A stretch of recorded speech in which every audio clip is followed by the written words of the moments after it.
Hey everybody, it's that time again. Time to live your dream. Welcome to the Livin The Dream video podcast, affiliated with the Dan Patrick School of Sportscasting at Full Sail University. I'm Rishi Barran. I've been with the program basically since it started. This is episode number 43. Just thinking where we're going to go with that, where we're going to go Troy Polamalu or Darren Sproles, but I'm going to go with Richard Petty, the famous race car driver, because as we record this, this is Daytona 500 weekend. But we got a guest today who is Mr. Martial arts, MMA, all that stuff, but he's also a hooper and just a genuinely great guy. I'm talking about Randall Gimm. He joins us from KYOU in Ottumwa, Iowa, also affiliated with KCRG in Cedar Rapids, Iowa as well. So, Randall, how are we today as we record this on what's a beautiful morning for you? Man, I'm phenomenal. I've been so excited for this opportunity. Didn't reach out on it, but I was definitely waiting for my turn. I've watched a lot of the episodes and I'll just put them in the background while I'm at work. And I just kept thinking about how mine was going to turn out. And the day is finally here. Yeah, and I've been looking forward to it along with you. And it always means a lot to me when people say something like that. Thank you for the kind words, because we started this just as a chance to showcase our graduates and the work they've done and the people they've become and their journey through life. And it's always fun to reflect with you as you tell your story.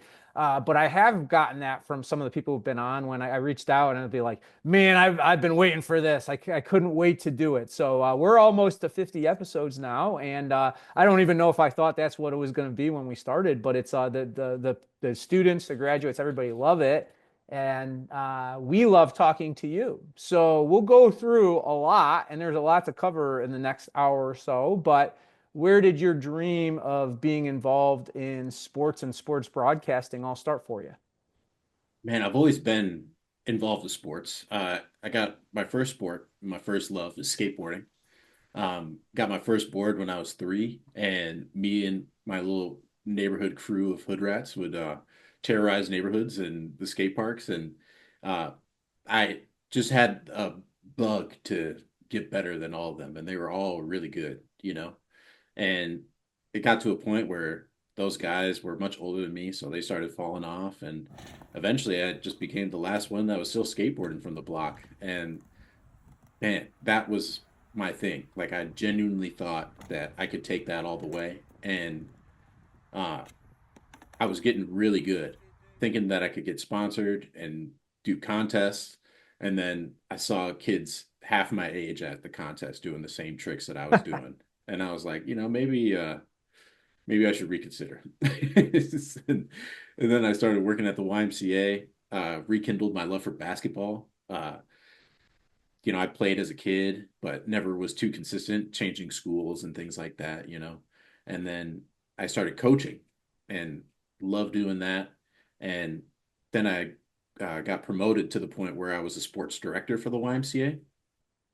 And then I got laid off right as the pandemic started.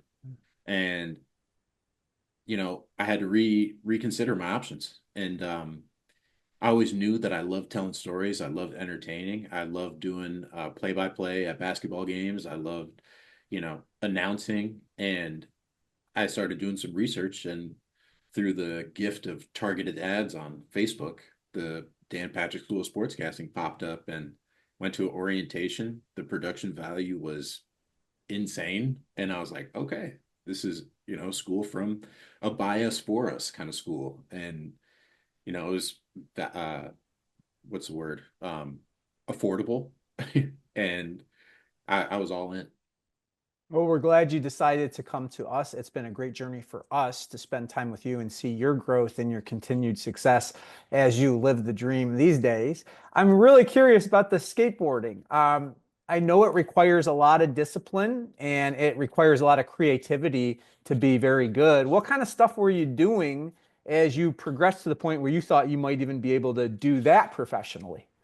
Man, I was doing a lot of I was perfecting my flip tricks. Like I would learn one flip trick, and doing it one time wasn't enough. I needed to land it 3 or 5 times in a row as clean as possibly could. And In the skateboard culture, we call that steez. And so my best friend Oakley, he would call me Rand Steezy because people, the way you catch your tricks and the way you're able to have it get back up to, like, you flip the board all the way around and it attaches back to your feet even before you start descending down.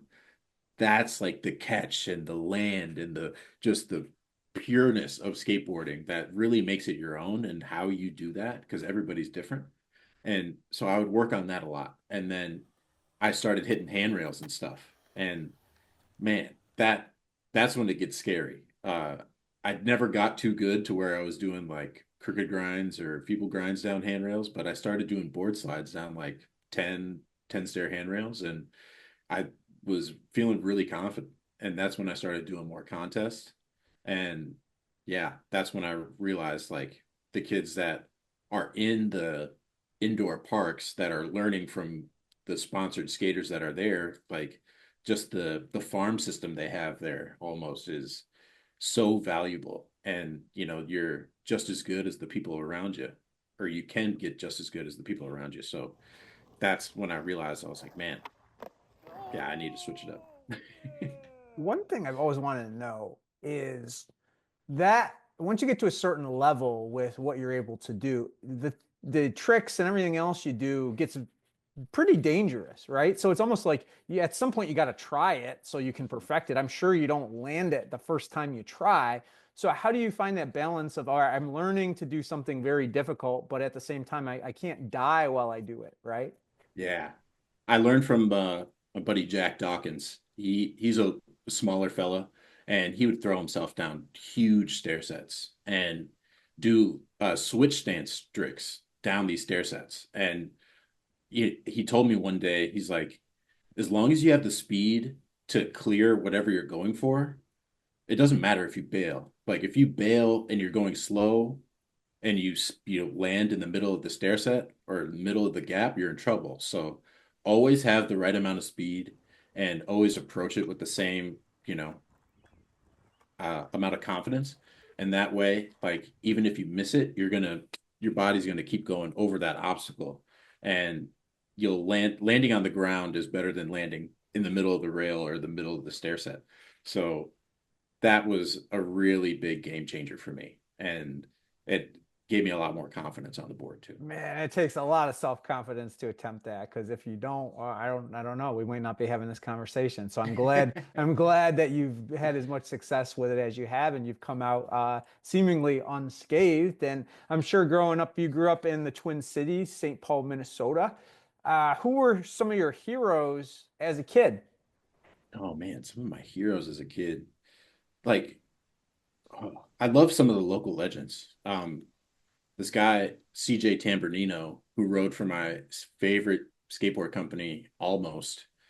He was just on the uprise, and he was doing some of the most technical tricks that you could imagine. And he's up there with two of my other favorite skateboarders, Daewon Song and Chris Haslam. And they're like, they didn't invent all the tricks like Rodney Mullen did, but man, did they expand on them and doing them in the most technical and the weirdest obstacles too.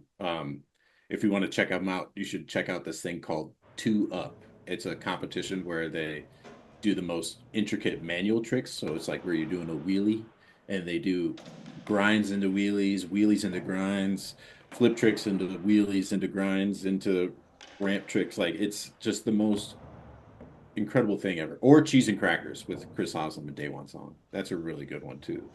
Man, I could go all day with a lot of the videos that I watched. And then there's, we had a Familia skateboard shop um, in St. Paul, and there's one in Minneapolis too.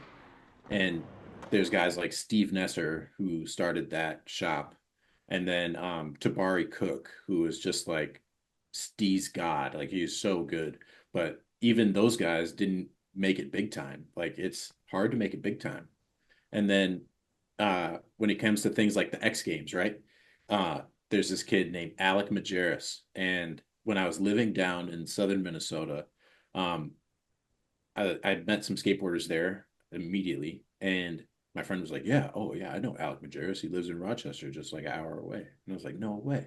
And one day we actually got to go skate with him at a Silver Lake skate park in Rochester, which is like his stomping grounds, and got to hang out with him for the day and met him a few times after that, got to see him compete at the X Games. And it's so cool to watch like those local legends make it to the big stage. And he's still he's like broken both of his ankles and he's still going hard to this day.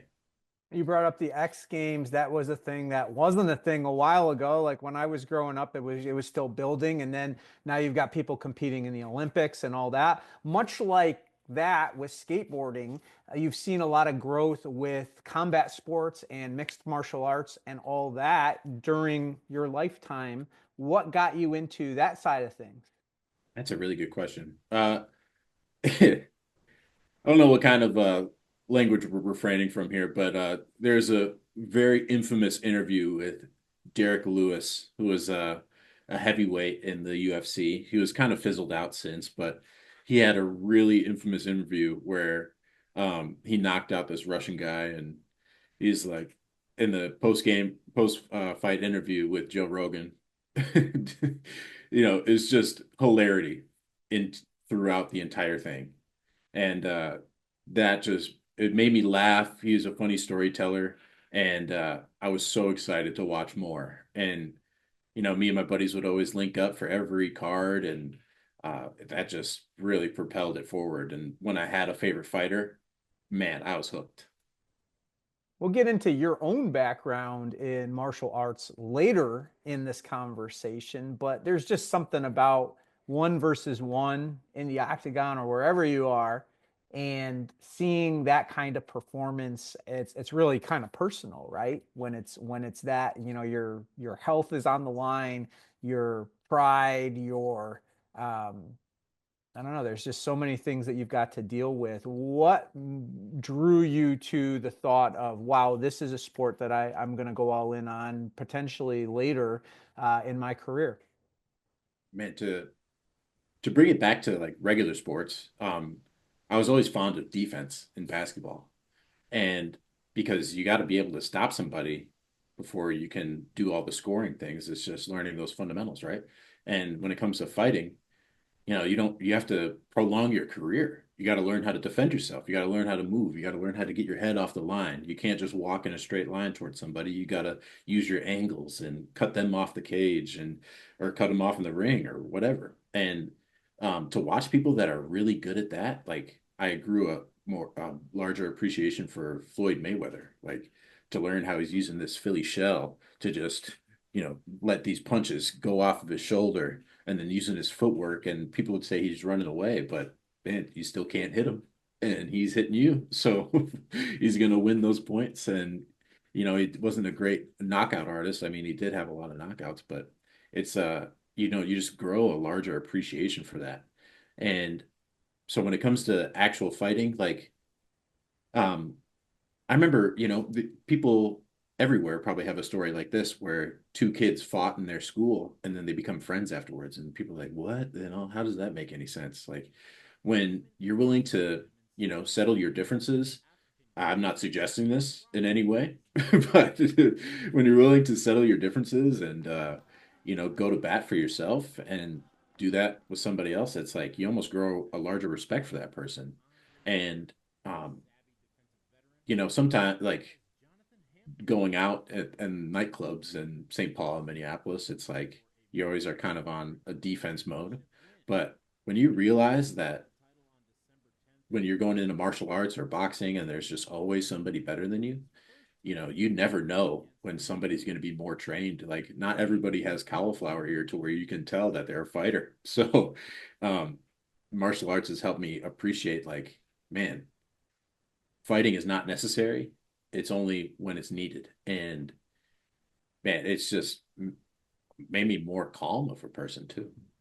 Yeah, I don't think a lot of people know that, right? They just think about all this fighting and they think about, oh, it's brutal, it's bloody, whatever. But I know, and we were talking about this a little bit before we started, I had a karate background for a little while. And that was the biggest thing, was you only use this if you need it. It's essentially you're protecting yourself, and then there's everything else that goes with it, with the meditation and the sharpness of mind and the discipline, and it's just super valuable in so many aspects of life. And besides that, you can find Randall in the Twin Cities on the court a lot too, basketball player. And you sent me this picture, and it's you and another guy, and then in the middle is big Carl Anthony Towns. You want to tell us how that all happened? Oh man, shout out to Aaron Delaney from St. Paul. He's just like a basketball trainer extraordinaire, personal trainer as well. Like, man, he is super strong. He's like bench pressing 120-pound dumbbells, and he's not super bulky. He's just like insanely strong. So shout out to him for one. But I met him working at the YMCA, and when I started coaching, he was kind of like my sounding board for things I was experiencing. And, um, in my bookshelf there, I still have a lot of the books that I used for when I first started coaching, to figure out like, all right, what am I doing? What am I going to try to teach these kids, and how am I going to get them ready for the next level? And I would talk to Aaron a lot, and Aaron knew I cared. And he's like, hey, I know a guy that works for pro camps, and the Carl Anthony Towns pro camp is coming up. I'm going to see if I can get you a spot. And I was like, well, okay, of course. Like, that sounds amazing.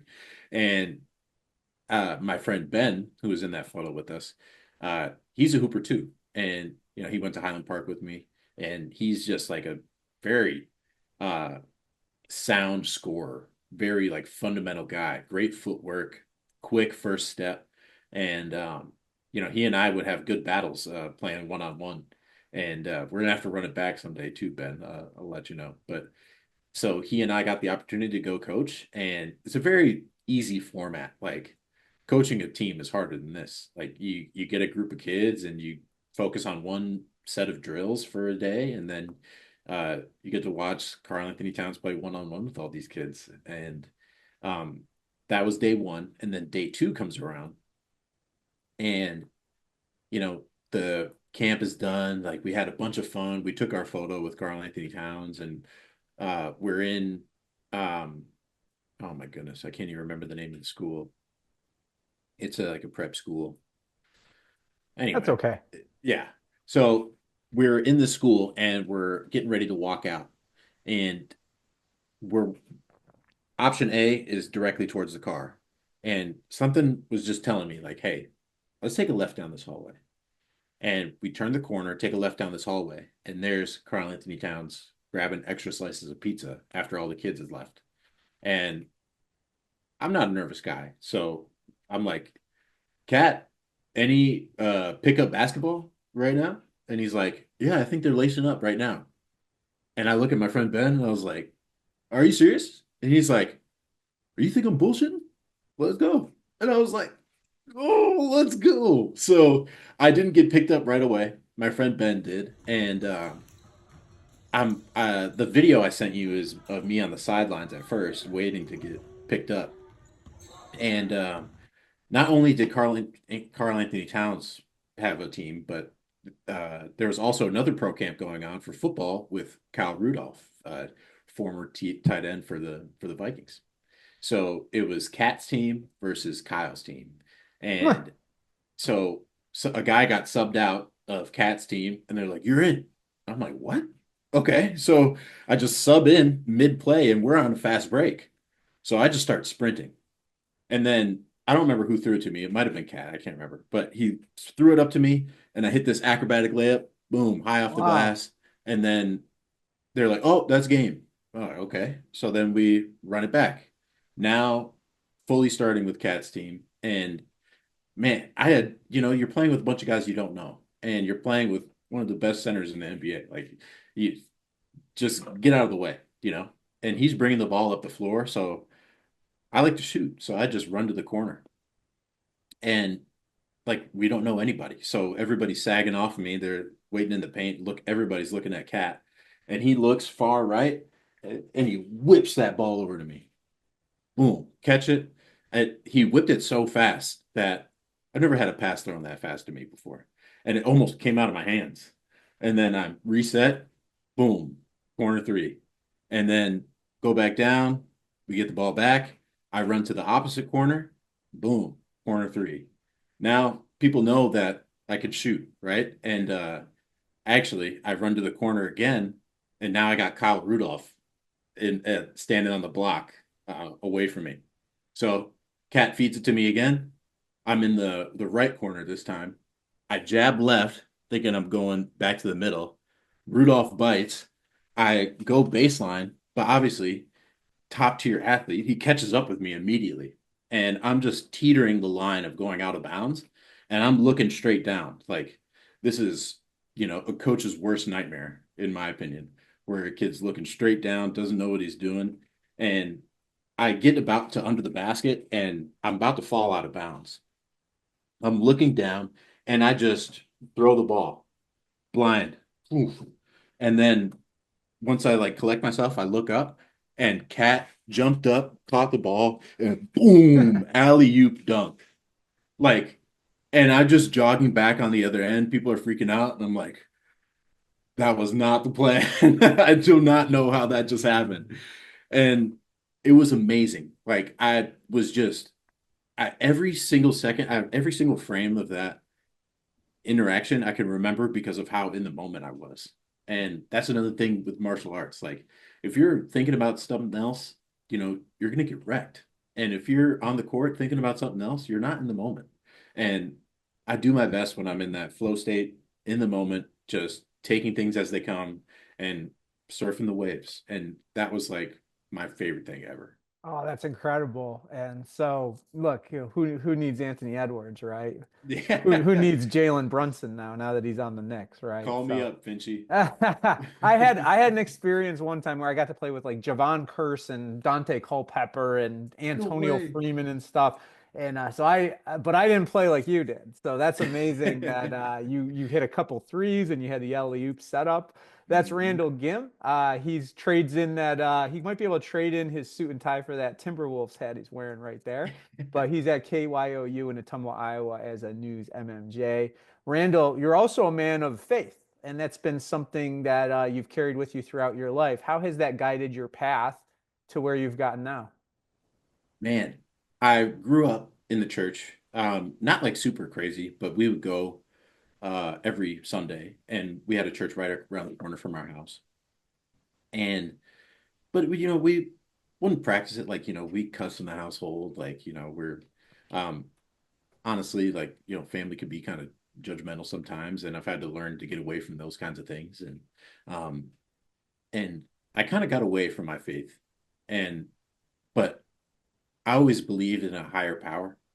And so, because I had some things that kind of made me question it, and but I always knew there was a higher power, and I would still pray. Like I sometimes I didn't know what I was praying to, but I always pray. And looking back on it, like there's so many situations where I should have gotten wrecked, or I should have, you know, things could have happened and they didn't. And I feel like it was like split seconds or split things away from those things happening. And I'm like, man, I feel like I've just had a small, a guiding hand on the small of my back as I've progressed through life. And um, that it really made me reconsider, like, man, I can't remember what specifically got me back into believing in God and Jesus and that He died for our sins. And um, but I really got back into it. And coming down here to Ottumwa, I really just wanted two things: to find a church and a jujitsu gym. And found a jujitsu gym almost immediately. And I was just getting wrecked all the time. Just, I had a headache after class. I was rolling with this guy that's like 270 and he would just smash me. When people see a white belt walk into the gym, it's like, oh, wow, I could practice everything that I've learned on this kid that doesn't know anything. And so I'd just be so depleted that I would stay after class and chat with my professor. And one day I was like, yeah, I'm looking for a church around here too. And he's like, well, it just so happens that I'm a pastor too, right up the How road. about that? And I'm like, you got to be kidding me. So I started going to his church, and his family is amazing. George King, third degree black belt in jujitsu, and he's got a black belt in karate, judo, and taekwondo. I hope I said all that right. And man, he's also getting his master's degree in theology, and he's just a man of integrity.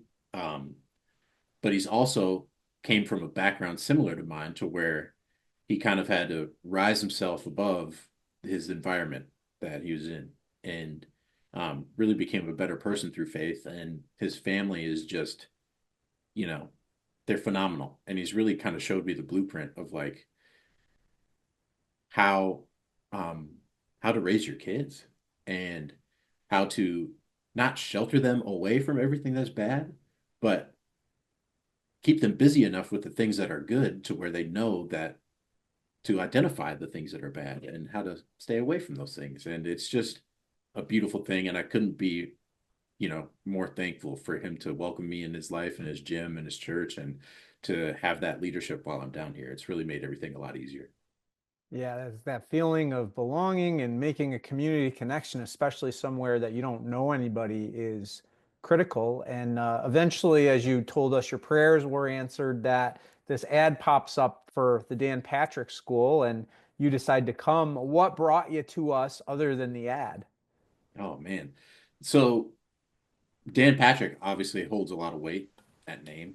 And can't lie to you, Rishi, but um, the most experience I had with Dan Patrick before the school was seeing him on the Water Boy, and the towel boy has a laundry list of problems. I'll never forget that line, and I always loved that. And so doing a little bit more research and figuring out like what the school had to offer, and that like I said, it's a by us for us kind of thing. Like it just sounded perfect. And people told me to go to Syracuse or Mizzou, and it's like, man, Syracuse was 80,000 a year, and so total it up. What's that? It's a lot of money. 300 320,000. So I can get a 4-year degree in 29 months for you know even less than 1 year of Syracuse, and to be getting I feel like there's even teachers that went to Syracuse, but um, having all of your teachers from the industry that are active in the industry, and know how the industry is evolving with social media, and how things are written, and how storytelling is done, and how to be conversational, and all of these things that they've worked through individually, and for them to, you know, give you that knowledge so early on in the game, and to have it be treated like a job, it sounded perfect to me. And yeah, best decision I made for sure. And you took the online program instead of coming to campus, although we did see you on campus several times, which we'll get to in just a minute. But you made the most out of being an online student. I always, people always say, "Hey, how do you connect with online students? How do you reach them when they're not with you in person?" And I always say the number one way is communication, and make sure you're connected through communication. Same goes for the student the other way, right? And you were very communicative, and you were very good at responding and listening and asking for feedback. How did you make the most out of your experience with us? Um, I learned from my failures in community college. So right out of high school, everybody's having their graduation parties, and everybody's like, "Oh, I'm going to this school, that school, and I'm going to study this." And I had no idea what I was going to do, and I couldn't even figure out for the life of me what I wanted to do. So going to St. Paul College, I started doing generals, and I just wasn't motivated. I, I was playing cards in the commons, and just going there to eat lunch and skip class. And um, initially, I thought the phrase was D's get degrees, but turns out that's not the case. You need to get a C or above, and I got academically suspended. So when I went back to school for sports and exercise, I really took it seriously. And, that was a good Kickstarter. But once I got back into the Dan Patrick School and they're like, "Do you want to transfer any credits?" I was like, "No, I want to start fresh and I want to do this to the best of my ability." And because this is real money on the line, like, community college was kind of cheap and covered by Pell Grants and things like that. But this is like, you know, I'm going to be inheriting some debt here. So I need to make sure that I'm making the most of this. And so I attended every class. If I wasn't going to attend a class, I would tell them why. And I would be very communicative with my instructors. And like I said, everybody's from the industry. So I want to have that extra time. I want to get that feedback. And it's only 1 month of class. And sometimes you're doing two classes in a month. So uh, making it to where I can get that extra face time with them and figure that out was very important to me. And I knew I wanted to take this seriously and take it all the way, and ended up really well. And you took advantage of an opportunity that, honestly, we probably didn't expect to get a lot of online students for PFL, right? Professional Fighters League. And we were hoping maybe, maybe there's some online students that are close enough by that could do it. I don't know that we expected somebody from Minnesota to make the trip, but you did. How were you motivated to go all in when you heard about this opportunity and something you loved? Shout out to Nestor Vera. Man, I love Nestor. I haven't talked to him in a while, so I should reach out to him and thank him again for that opportunity. But the that started with me doing interviews remotely. I remember me with my big mop of hair and doing Zoom interviews with Don Mage, Stevie Ray, Jeremy Stevens, who just beat Eddie Alvarez in BKFC. So it was really cool to see that come full circle. Um, but yeah, I did a few interviews with those guys, and I was really comfortable, and I made a good impression on the communications folks there. And then they were telling me about the Challenger Series in Florida, and it just so happened that Mr. DP himself, Mr. Founder of the program, was going to be in town that same weekend. So I was like, I gotta go. I gotta go. And didn't have the money, but shout out to my brother-in-law and my sister. They are big pursuers of their dreams, and they have been by my side since, man, I couldn't even remember. They've been together for 17 years. So more than half of my life. And that my brother-in-law Tony is a brother to me. And I love that guy to death. And he's, you know, sheltered me from a lot of the things that were happening in my personal life and made things easier on me. And he's never taken a step back from that, even to this day. Like, checks on me to make sure I'm good, that if I have the money I need, if I have, the facilities I need, they help me move down here free of charge. Like, they know I'm pursuing my dreams and they know I'm working hard at it. So it's not something that is a hard decision for them to make to support me. So he paid for my flight and hotel to go to Orlando, and I paid for my Ubers down there and everything. My grandma threw me some money too, and that was amazing. I think I spent like 3 days, 4 days there, and I even sat in on a class with is it McNeely? George McNeely, yeah. Yeah, George McNeely. I sat in on his class, and then got to go in the studio, get some reps. Like, man, that was a beautiful experience. And to meet Dan too, like, that was surreal as well. Uh, I, oh, man, I'm sure he was a little taller than what you remember in The Water Boy, wasn't he? yeah, yeah, you and I are about the same height, I think. So, man, I know I'm getting buckets on him today, so I could only imagine what he was like. I remember hearing some stories of him at I think it might have been in Bristol, where he's hooping against Stuart Scott and asking him where he wanted to score on him from. And man, I would love to one-on-one with Prime Dan. That'd be awesome. Well, what you did get was a one-on-one conversation with the guy whose name is now on your degree. What did you take from that?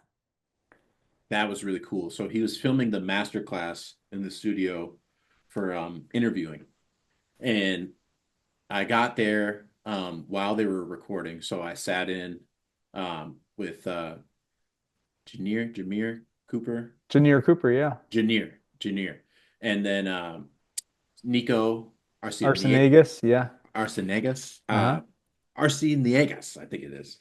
You want to get that right for Nico. And anyway, we're just sitting in the studio listening to Dan Patrick spit his knowledge, and all of a sudden they were taking a break, and Gus Ramsey comes out first, and he gestures to Dan in the into the audio room, and he's like, "Look, it's our favorite online student, Randall Gimm," and just got up and looked him in the eyes, Dan Patrick, boom, shake hands, and it's the whole conversation was surreal, and to have backing from him, and to him for him to remember me just from you know, the feedback sessions, and for him to know the work ethic that I have, and um, that I'm working on the things that he's telling me to do, uh, for him to appreciate those things, and for it to come from such a you know high place is just super honorable. And I'm yeah, I couldn't imagine anything better. I'm glad you brought up the feedback sessions because that's something Dan does pretty much every month for both students and graduates. And I think I've seen you in there since you've graduated a few times too. How valuable have they been to you for your growth?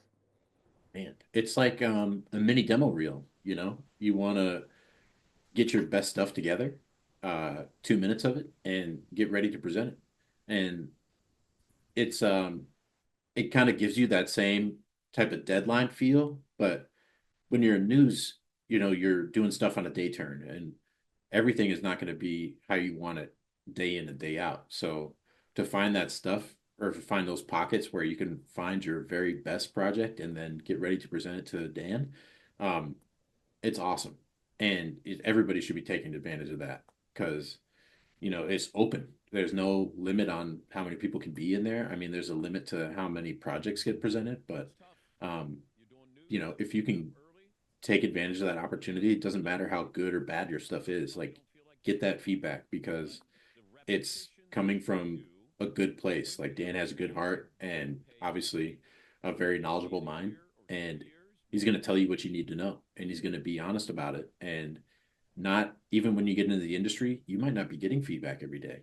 Like, take advantage of the feedback you can get now, because you never know how genuinely interested people are going to be in your progress once you get out of school. That's Randall Gimm, I believe a former valedictorian in our program. And Randall, I want to just get back to PFL for just a second again. What did you learn while you were there? And I know you made some pretty good friendships too. Yeah, man, PFL was awesome. Uh, what did I learn? So that was a really humbling challenge, because when you're recording stuff for homework assignments, like let's say I'll go post up in front of one of the stadiums in St. Paul, Minneapolis, like I can record it as many times as I want. When you're actually interviewing that athlete, like that's the one go you have. And there's a guy named Charlie, which is my middle name's Charles. Like I should know this guy's first name, but I called him Chris, and I was like, he was like, "Oh, it's Charlie," and I was like, "Oh, can we run that back?" And it was pretty embarrassing, but there, I think his opponent was Damir Ferhatbegovic, and I was trying to remember that name for the life of me.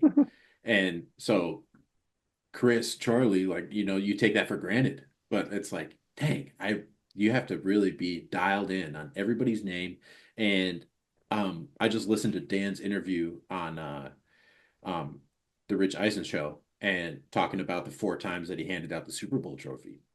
And he's like trying to figure out who the MVP is. Like, you don't know who the MVP is until you're up there and you're getting ready to formulate your interview questions in that moment. Like, you need to be on it and be ready to go, and take notes during the fights, during the games, and figure out like what were the key plays, the key moments that you can ask them about, and what is their background to got them to this point that might have them shed a tear and have those phenomenal moments. Like, those you got to make the most of the opportunities that you have, and sometimes you only have one. Yeah, and you're not always going to be perfect, Randall. You're going to make mistakes. The important thing is it's okay to mess up, if you learn something from that, right? If you take a lesson from what you did wrong and you don't repeat it. And I felt that was a big part of your journey with us in school. And since then was you got feedback about what you could improve, then you applied that feedback. What's your mindset when it comes to receiving feedback and then moving it forward in your work? I've been getting a lot of feedback recently because I'm trying to formulate my next move. And um, I've been told I'm still very green. And it's like I'm only a year and a half into the professional industry. And I had told that same thing to a friend of mine, and he was like, as expected. And I'm like, yeah, I don't take offense to that. Like, uh, I'm still, that's what it, that's what it is. Like you are green. And to to bring it back to martial arts, like before this, Rishi and I were talking about how I was willing to take that feedback and stuff. And I think I've gotten even better at that at martial arts because um doesn't matter how many new moves you learn, there's always going to be somebody that's better than you. And there's always going to be somebody that knows more than you. And because especially with something that's been developed for so long like martial arts. So to be um critical of somebody giving you feedback, that just doesn't make any sense. They're willing to talk to you and they're willing to give you their honest opinion. And are they always going to be right? No. But is it still valuable? Yes, because there's going to be some harsh critics out there. And, you know, to be able to be prepared for that is something that's really important. And because it's not always going to be unicorns and rainbows. And you got to be ready for it. So to be open to the good and the bad and to take the bad into a lesson or to take the good and to not get too drunk off your own success is another thing too. Uh, if somebody sings your praises all day long, that doesn't mean you're just sitting stagnant and not improving. Like you got to have them keep singing those praises the next time you see them again and again and again and again. So that's how I see it. Yeah, a little humbling here and there is fine, but you're right, consistency is the key. And I remember when you graduated, you made a point of coming down a little early so you could get some time on the set and spend some more time with us. Um, how special was that whole week when you made the trip? That was incredible. So shout out to Rodney and the whole gang, like to Gabe Hutton too, and to HP. Like I felt I I never met those guys, and I messaged them, and I'm like, hey, I don't have enough money to get in a hotel this time around. Like I only have the flight. Can I stay at your place? Never met them before in my actual life. They just know of my work, and they're like, yeah, of course. Like Gabe's like, you can stay at my place, and Rodney will pick you up from the airport. I'm like, you got to be That's kidding me. awesome. Good for them It and was you. so amazing. Like to meet Rodney for the first time as he's taking time and his gas, his financial situation can't be much better than mine. Like he's sacrificing his hard-earned dollars to come pick me up from the airport and to, give me a hug and be like, yeah, what's up, bro? Like, what do you need? Are you hungry? Like, come kick it at my place. Are you tired? They were just so opening and inviting. And I couldn't thank them enough either. So that was amazing. It felt right at home, and we had a lot of fun. It's like we were best friends forever. We all have the same interests. We're all doing the same stuff, and then they were giving me rides to Full Sail, and I was like, "Hey, I need to get reps with Rishi at the studio, and I need to be there at this time. Can you drop me off?" Yeah, I got you. And so I had my suit, I had my change of clothes. I think I was wearing a Jamal Murray jersey that day, but I was ready to go, man. And I think that yeah, that was right around the time of the NBA finals. So yeah, and to get those reps, like that was another a little bit of a pressure moment because I think there was either a class coming in, Rishi, I don't remember, but or somebody else was using the studio and um I only had like one go at it to do a desk. I don't even remember what you call it, but to do something at the desk, a little bit of anchoring, and then one in front of the the monitor to your left, and yeah, that was I wrote something and somehow I like didn't like how I wrote it, but as I was going through it in the prompter, I was able to kind of ad lib some stuff and to make it sound a little bit better. And um, I was digging for that stuff, and you probably still have it, but I think I have it here too.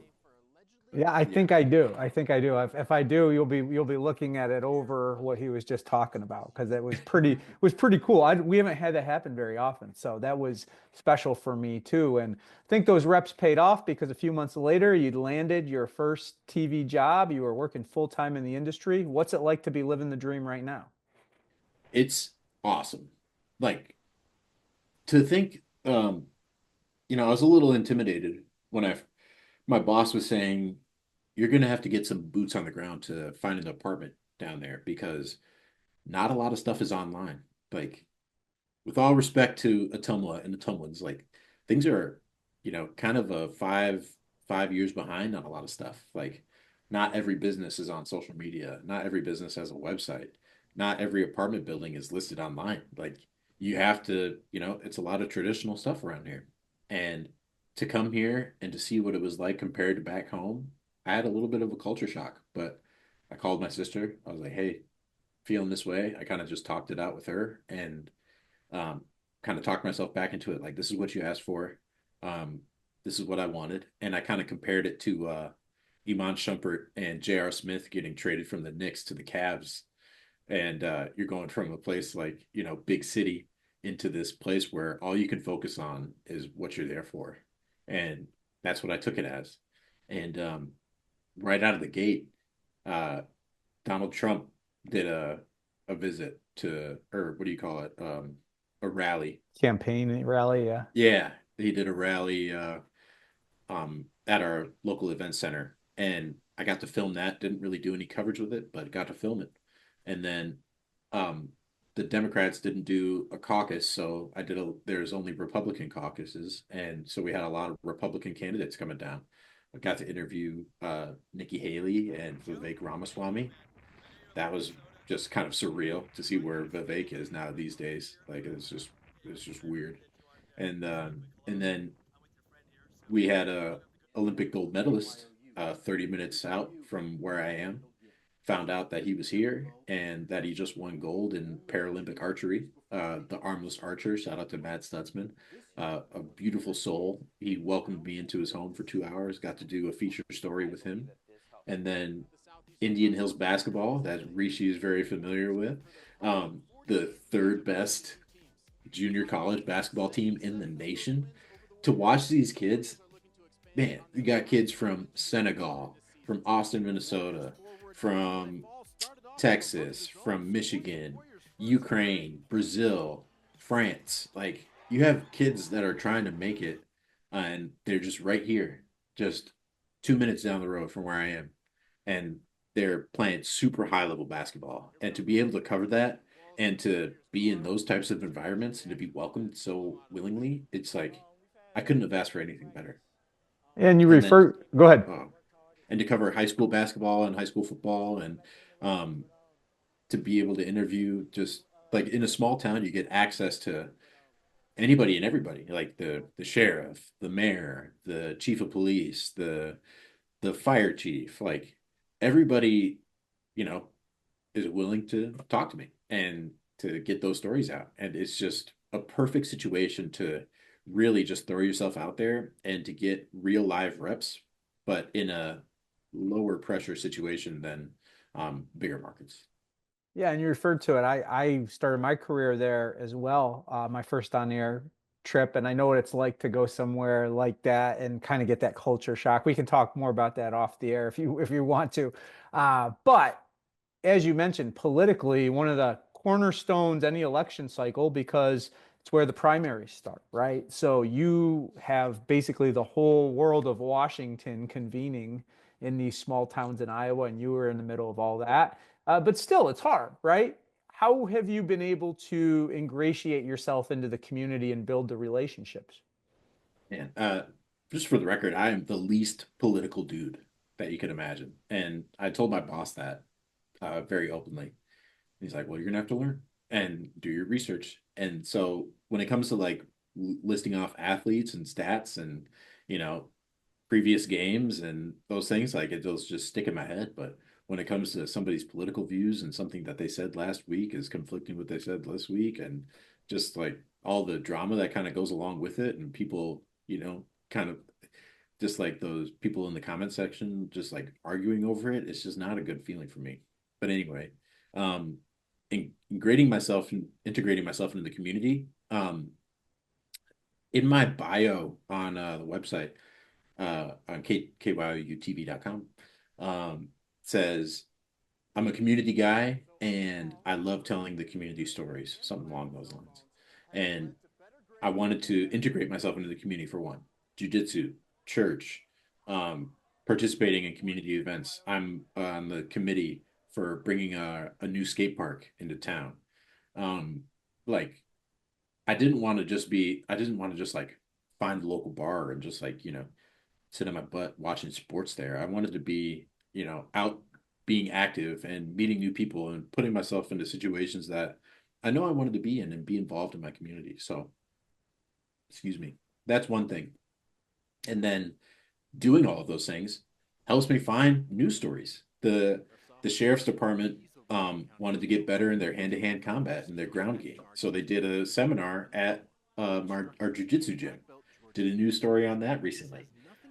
Then I'm talking to somebody and they're like, "Hey, I think we're going to expand on the jail soon. Like, do you want to do a story on that?" Yes. I'm at the jail. Like, oh, I think the sheriff's department just found uh, some human remains that's getting examined by a school in southern Missouri. Like, do you want to do a story on that? Yeah. And so all of these things just parlay into one another, and it's really cool. Like, you wouldn't have, like, I did a presentation at the city council meeting last week about the skate park. And then the fire chief comes up to me. He's like, "Hey, do you want to do a ride along with the fire department?" I'm like, "Yes." It's so cool how everybody can connect you to something else that you wouldn't imagine those connections being there. And everybody knows everybody in these small towns. And when people know that you're willing to work hard and that you're a genuine person, that they're willing to refer you to other folks and to set up those other stories. And that pride in storytelling you spoke of, I know that you've come a long way with your shooting and editing, and it really looks sharp. A lot of stuff you're doing really looks sharp. What what has that process been like for you to continue to grow and just master so many different aspects of the storytelling? Uh, Dan told me to start watching more stuff, and everybody told me to watch more stuff. Gus told me to watch more stuff. You told me to watch more stuff. Like, it's watch people that are good at it, and you'll start to pick up on certain things. So things that I would watch the most are like UFC embeddeds. Um, just the behind the scenes stories of fighters getting ready for that big card. Like, I love watching those and getting to build up those characters in my mind and be like, this is what this person does. That's what this person feels. And um, then you watch like a really good package and you get to hear those nap pops and those things that really make you feel like you're in that environment. Like if you're doing a story on a local shop, a mom and pop shop, like you want to hear that bell ring when you open the door. You want to hear that cash register open when a transaction is being made. You want to get that footage as well, and really encapsulate everything that you can hear and see into that package so that you can really feel like you're there. And that that's something that I've really been working on and trying to perfect. And now I'm trying to integrate myself into the package more. And so I'm watching people that have really good stand-ups and are able to bridge their stories well, intro their stories well, and tag their stories well. And that's my next task right now. Been working with the trainer at Gray. Shout out to Alex Flippin.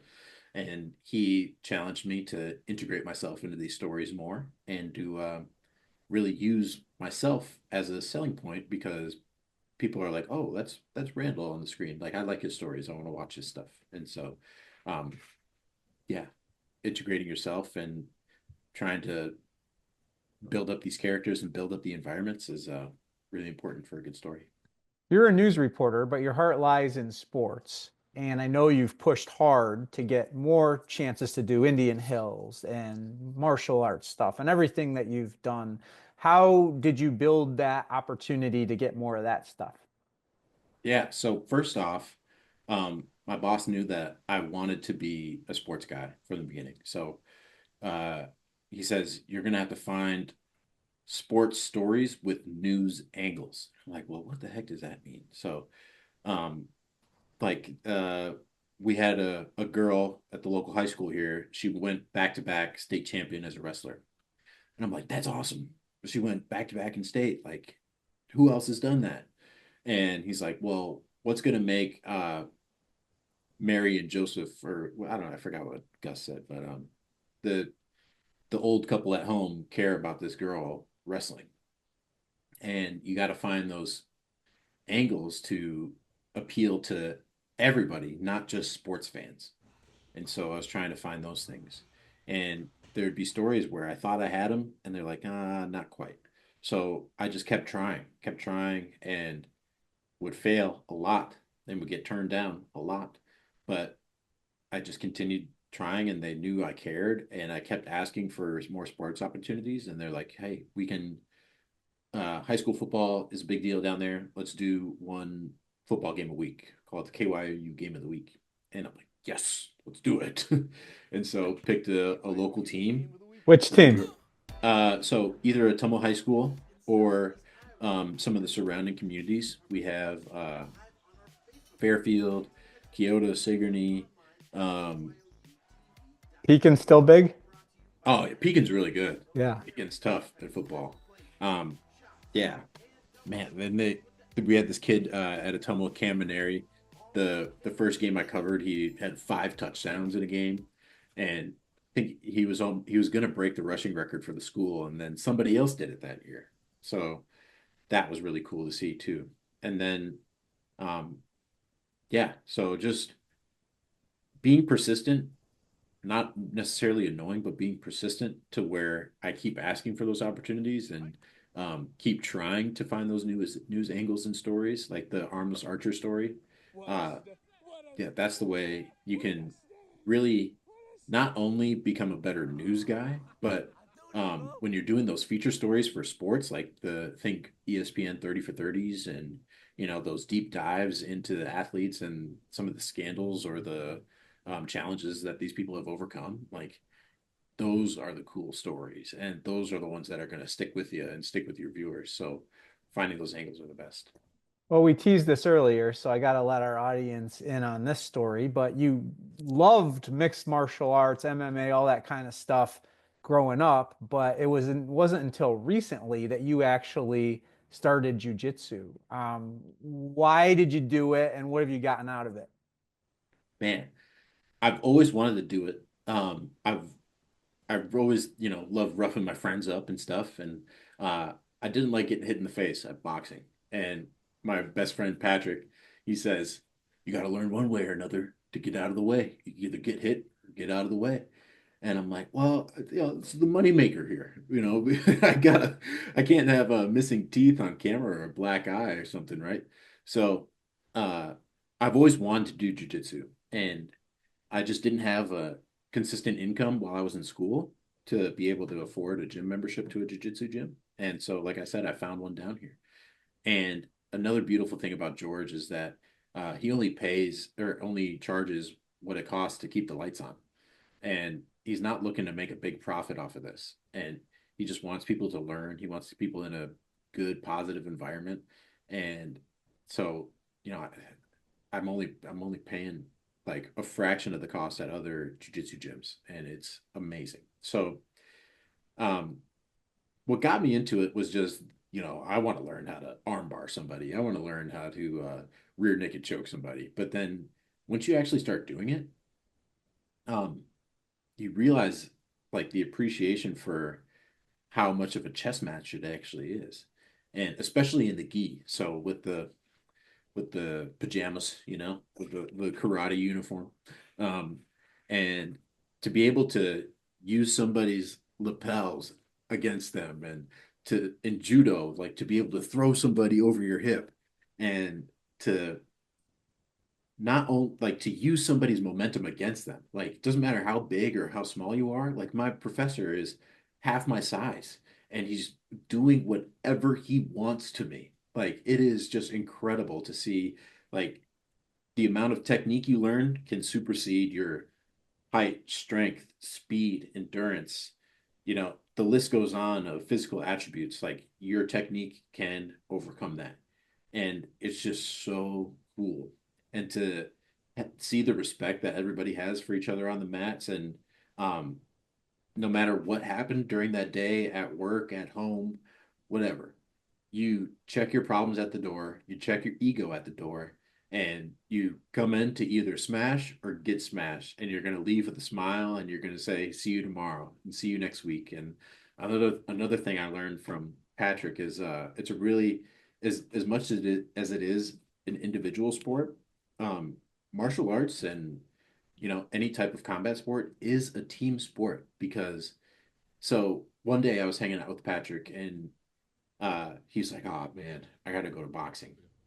And I'm like, just keep hanging out, dude. Let's just chill. You don't have to go to boxing. And he's like, well, then I'm depriving my teammates of reps with someone with my range, with my speed, with my, all my attributes, and I'm depriving them of that. And I really took that to heart when I started jujitsu. It's like, I got to show up for my teammates. I'm a bigger guy. They got to practice their moves on a bigger guy.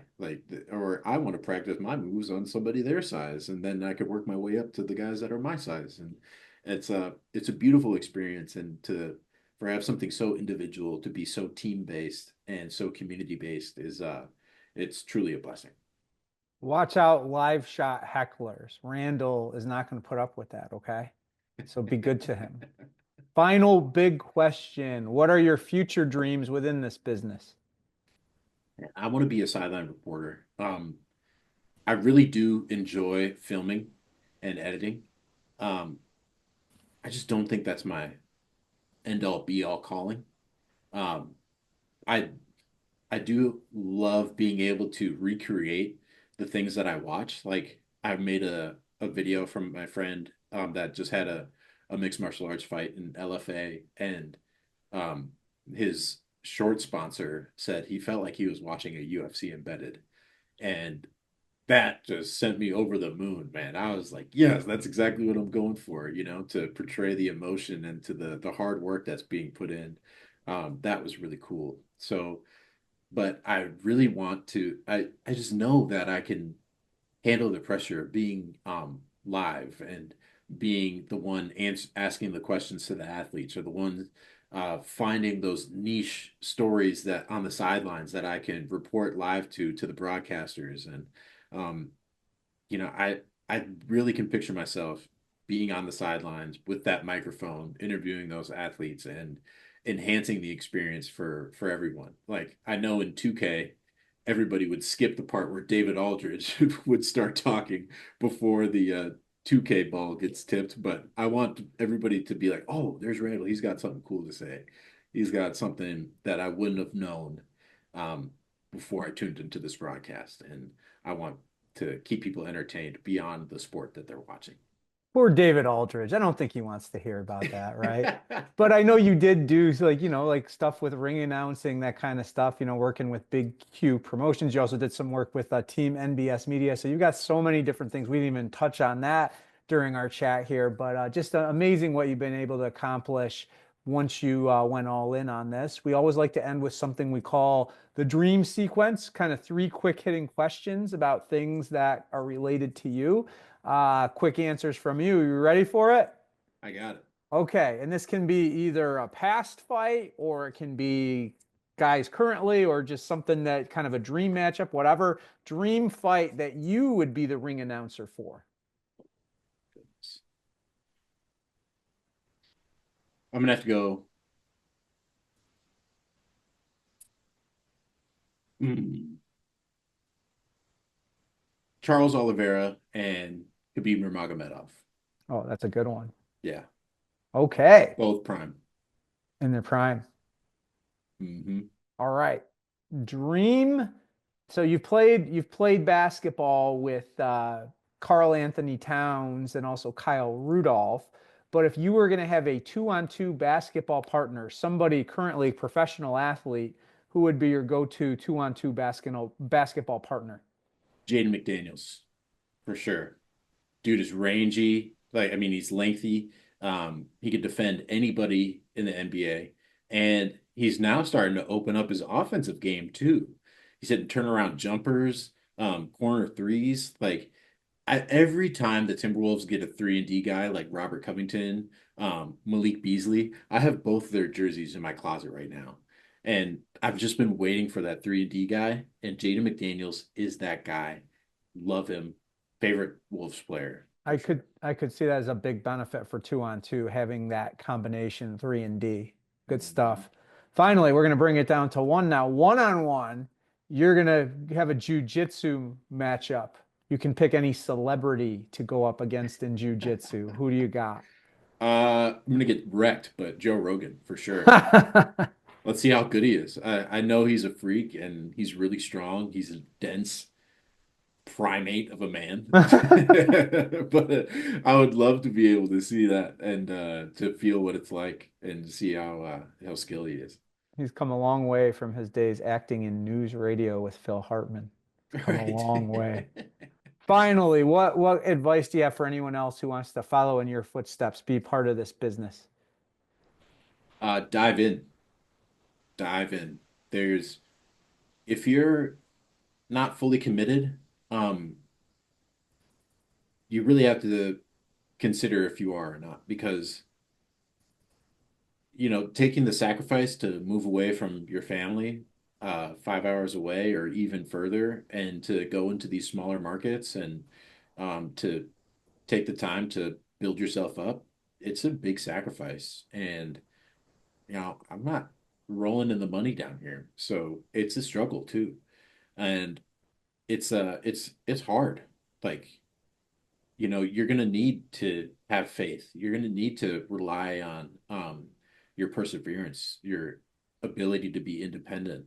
Um, it's it's gonna be hard, but if you're committed and you're willing to take that sacrifice, uh, that's a big, big step. And there's people that are willing to take that sacrifice, but they're not willing to put in the work. Um, I've seen people that are in similar positions to me that are not putting in the work that they could be, and they almost resent the stuff that they're doing and are just waiting for the bigger opportunities. Like, oh, who really cares down here? Like, I'll turn it up once I get there. Well, your habits are going to be your habits, whether you're in a smaller market or a bigger market. So, you're living the dream right now. Wherever you're at this current moment, that is your dream, and act like it. Like, covering Indian Hills basketball is amazing. But people are like, oh, junior college, like, is that really that cool? Well, I'm gonna suit up and I'm gonna dress my best. I'm gonna clean my beard up and I'm gonna bring my best effort, because I know that doing my best in those opportunities are just gonna make me even better to when I get the bigger opportunities. And I know I'll get there one day, and having that confidence in yourself to know you'll get there one day, almost that blind confidence, is another thing to have too. Wow, that's powerful, because you're right. Just taking the risk isn't enough. You got to make something out of it. Otherwise, you're going to stay there for a lot longer than you want to be. And I see great things ahead in your future. That's going to bring it to the end of this edition of the Livin the Dream video podcast. Really want to thank Randall Gimm for his time and his insight. I think anybody who listened to him over the course of this past hour took a lot from it that can be molded for your own personal journey. So, he's living his dream. Everyone else, keep on living yours.